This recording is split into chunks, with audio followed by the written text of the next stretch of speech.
Now, the ongoing nationwide strike by resident doctors has paralyzed activities at the Aminu Kano Teaching Hospital. The president of the Association of Resident Doctors at the hospital, Haruna Yakubu, said although they are concerned about the danger the strike poses on patients, their welfare also should be prioritized by the federal government. He says they have also tried every means possible to avoid the strike, but the federal government has failed to fulfill its promises. Aminu Kano Teaching Hospital is part of the Nigerian Association of Resident Doctors, and we abide by the instruction given by the parent association, which is the Nigerian Association of Resident Doctors. We are 100% in compliance with the instruction. There are other doctors, the members of the Medical and Dental Consultant Association of Nigeria, our consultants, our teachers. They are there working, even though the work is overwhelming and waiting time for the patients will increase, but they are working. Before we even embark on the strike, we kept on giving the government ultimatum, talking about the government looking for windows for negotiation, but the government did not listen. And maybe because they are overwhelmed, we know that there are a lot of things with the government, but they need to also understand that the health of your citizens should be an utmost priority. And doing this is like as in forestalling future problems, because if we did not solve it now, what will come in the future will be worse than this. The situation of in the health sector will be worse than what is happening. So that is why we need to solve the problem now before it becomes overwhelming that we cannot be able to solve. Now, Cornelius Umanze is a pharmacist and chief operating officer at Afri Health.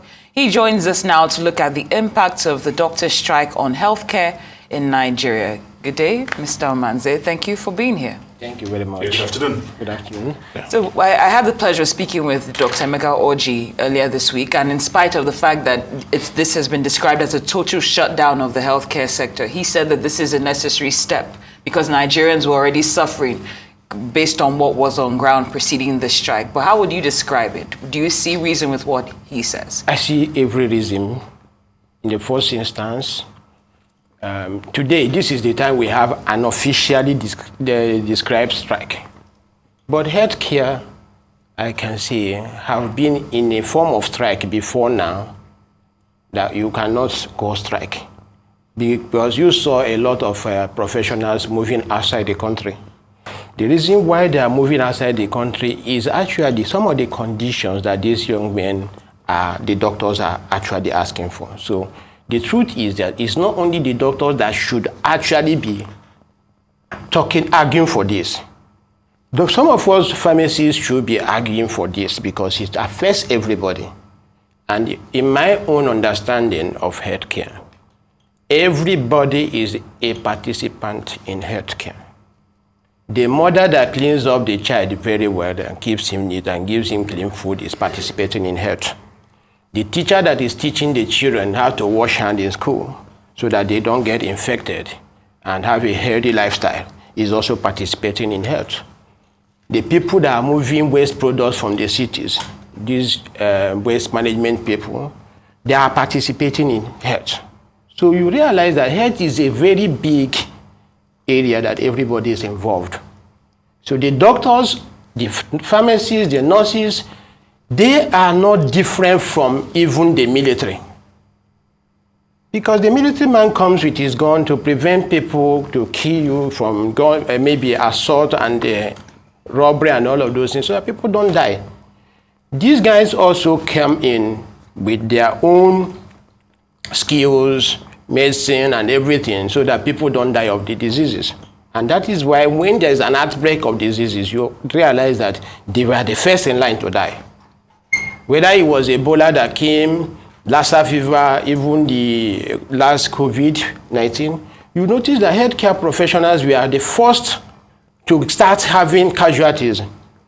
So it's a warfare situation and the government should be able to say, this is a problem and we have a state of emergency right now.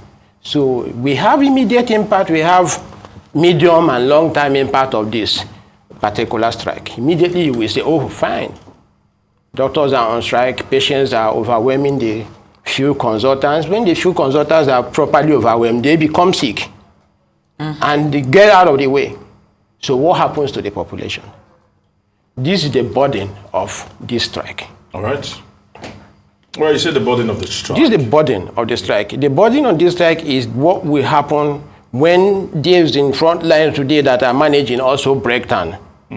Okay? All right. That's the thing. So I would like to ask a question right now because over the course of the week, the news actually just filtered out and it became big news as a matter of fact, where the First Lady, while the inauguration of the newly inaugurated 21 billion presidential wing of the State House Medical Center, where she made a statement about the fact that future presidents and their families need not to travel anymore.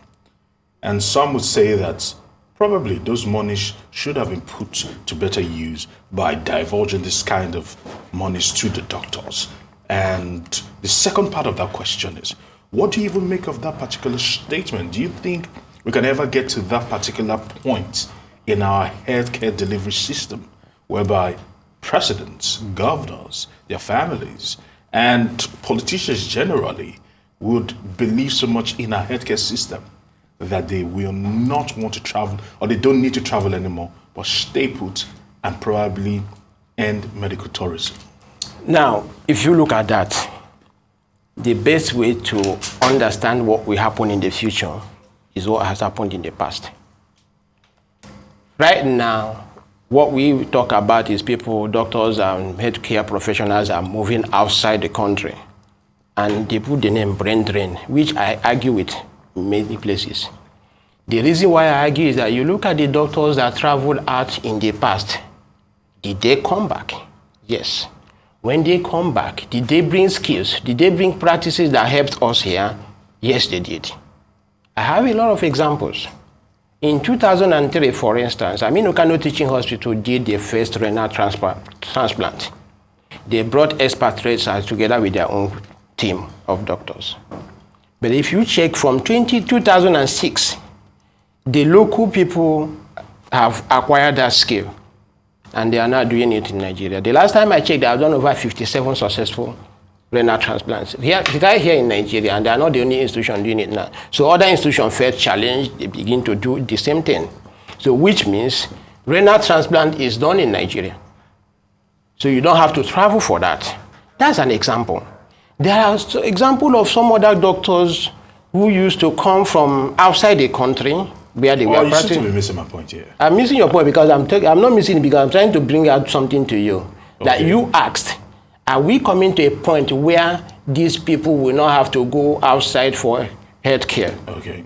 And I'm saying on the back of the story. Yep. So now the point is, the question I'm asking is on the back of this newly inaugurated 21 billion medical center at the presidential wing in Abuja. Okay. And I'm saying that those monies that have been spent, could they have been put to better use by probably divulging or probably divesting these monies into the welfare of doctors? Because right now we're talking about doctors and the crisis is centered around remuneration and their pay packets and their welfare. And I'm saying that this monies, 21 billion naira, could have been put to better use? Is the first question. That first question, I will answer it this way. All right. If you think that 21 billion could be put for a better use, you are right. If you also think that we have another way of taking care of the doctors right from the system without actually stopping that project, you are right. The reason is that project is important for the strategy of it all. But the country is in a better position to actually make provision for the welfare of the frontline medical doctors and professionals without actually stopping that particular project. It may be as big as an elephant project, but healthcare is really expensive if you want to install all the facilities you need. Just very expensive. Okay, there are some machines you talk about alone. You now realize that even the machine alone can build one school. Well, we have about 4 minutes left. I'd just like to ask you about the response of the government this week. First of all, we understand that the government said it does not subscribe or supports the bill, before the National Assembly that's seeking to control doctors from seeking opportunities abroad. That's the first reaction. And then they also went ahead to say that if the resident doctors proceeded with their strike, they would replace them with ad hoc staff. This is relatively contradictory. Just wondering what you thought about the reactions we saw this week. Government should have fresh information. You take a decision based on the information you have. Mm-hmm. Now, that information you have, you replace with ad hoc. There is a problem. The root cause of the problem today is that whether you are in the private or government sector, you are employing from the same market that your foreign counterparts are employing from. So, if the people abroad are paying better, these particular professionals are want to move abroad. Now, the question arises that if they move abroad, how do we cope without them here? Ad hoc from where? How do you get ad hoc doctors? That's the question. I'm not just hearing some languages, but how do you get an ad hoc doctor? Which doctor is ad hoc? Which pharmacist is ad hoc? Which are you saying all doctors are employed? All doctors are not to be ad hoc because they all have what they're doing. I said all doctors in Nigeria. All doctors. Are they all gainfully employed? That's what you alluded to. They all have something they're doing. All of them? All of them. Because the way we are now, the ratio of the patients to the doctors is so high that you can't think of a doctor that doesn't have anything he's doing, except he deliberately doesn't want to work as a medical doctor. If he wants to work, he has more than enough work. Now, in terms of the list of demands that were made by the resident doctors, are there any that you think are excessive, or is everything actually achievable if the government wanted to do it? If government wants to do it, everything is achievable. But government will still want to negotiate. Remember, it's agreement. Mm-hmm. You go back to them and you have an agreement and keep the agreement. There is no doctor in Nigeria that is traveling outside that has no intention of coming back. I have not seen that. Mm. They all come back. And that's the beauty of what is happening. Because the immediate consequences are patients they are suffering. Then, the meantime, some doctors will lose some kind of faith in the system and travel, but they will not lose faith in their brothers, so they will always want to come back home. And when they come back home, you realize that you see them opening some private practices in so specialized areas. And you will wonder why, but this is what has happened. I have a lot of them.